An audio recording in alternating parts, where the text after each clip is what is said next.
रिया और रितु काफी अच्छे दोस्त थे। दोनों की आपस में खूब बनती। दोनों एक ही ऑफिस में काम किया करती थी। रिया रितु को अच्छा दोस्त मानती, लेकिन रितु।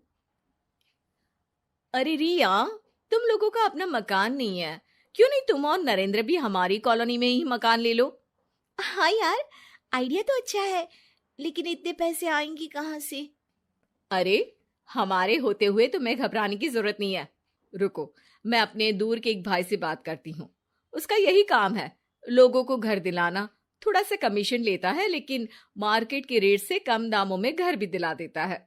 अरे वाह, तुम अपने भाई से बात करो, मैं नरेंद्र से बात करती हूँ।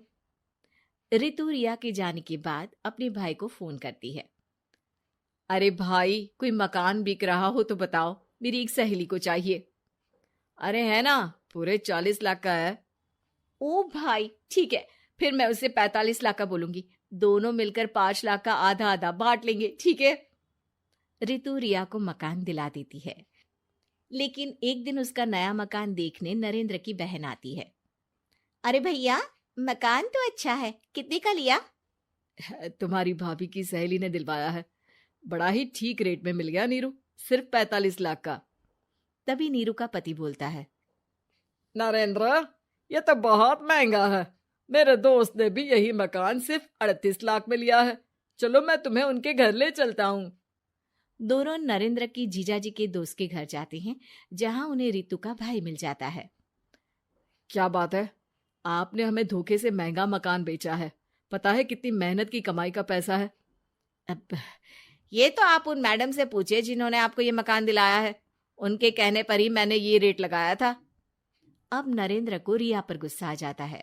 वो रिया को कहता है, रिया, तुम्हारी सहेली रितु तो एक नंबर की चालबाज और धोखेबाज निकली। मैंने उसके कहने पर इस मकान के 7 लाख ज्यादा खर्च किया है। रिया को भी नरेंद्र की बात सही लगती है। वो चुप हो जाती है। अगले दिन रितु रिया से मिलती है। रितु, मुझे तुझसे ये उम्मीद नहीं थी। तुमने 38 लाख का मकान 45 लाख में हमें बिकवा दिया। रितु अपनी पोल खुलती देख जोर जोर से रोने लगती है। अरे मैंने क्या बुरा कर दिया, तेरा भला ही तो सोचा था। अरे तुझे उस प्रॉपर्टी डीलर की बात पर भरोसा है, लेकिन अपनी सहेली पर नहीं।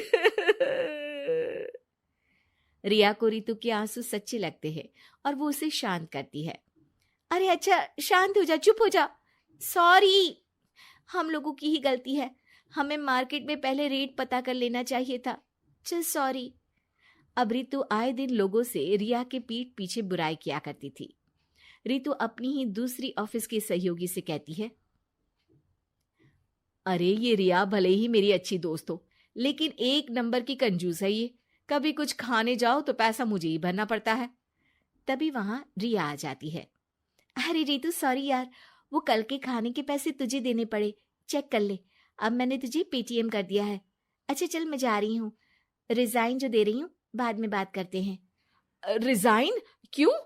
तूने अपनी बेस्ट फ्रेंड यानी मुझे भी नहीं बताया, क्यों? अरे नहीं यार, ऑल सडन प्लान बना।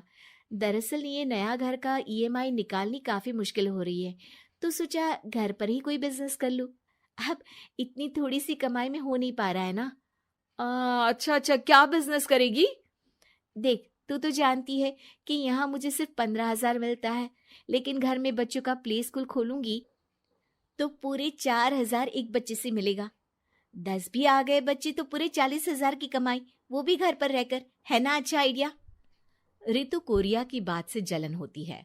वो कहती है, अरे फिर 10 क्या, 50 बच्चे का ही सोचना। अरे कहाँ यार, घर में इतनी जगह कहाँ। सुन ना, एक काम करते हैं, हम मिलजुल कर किराए का मकान लेकर उसे सजाते हैं। फिर ज्यादा कमरे होंगे तो ज्यादा बच्चे आ सकेंगे ना। हाँ, लेकिन मैं एक बार नरेंद्र से पूछ लेती हूँ। रिया नरेंद्र को सारी बात बताती है।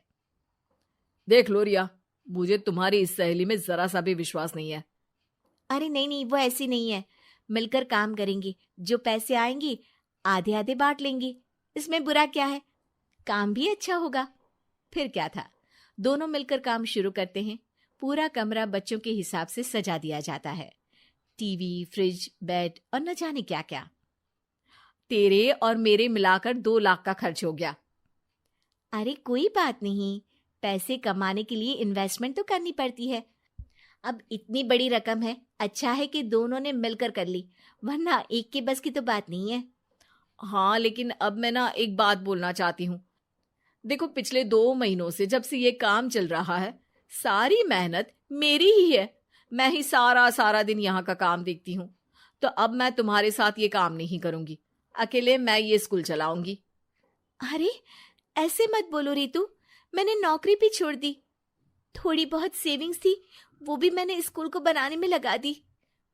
अब यार, तुम तो आलसी भी हो, मुझे नहीं लगता तुम ये काम कर पाओगी। रितु, नरेंद्र ठीक बोलते थे, तुम भरोसे के लायक नहीं हो। ये मेरी गलती है कि मैंने तुम पर विश्वास किया। अच्छा जी, तो गलती की ना। मैं तुमको तुम्हारे पैसे धीरे धीरे करके दे दूंगी। अच्छा होगा कि अब तुम यहां से निकल जाओ। बेचारी रिया सर झुकाकर घर वापस आ जाती है। नरेंद्र, वही हुआ जिसका डर था। रितु ने मुझे पार्टनरशिप से हटा दिया। मैं ये बात जानता था रिया, लेकिन मैंने तुम्हें इसलिए फोर्स नहीं किया क्योंकि जब तक तुम खुद धोखा नहीं खाती, तुम्हें अकल नहीं आती। हाँ, लेकिन अब वही जो पहले सोचा था। और फिर क्या, रिया घर से ही बच्चों को संभालने का काम शुरू कर देती है।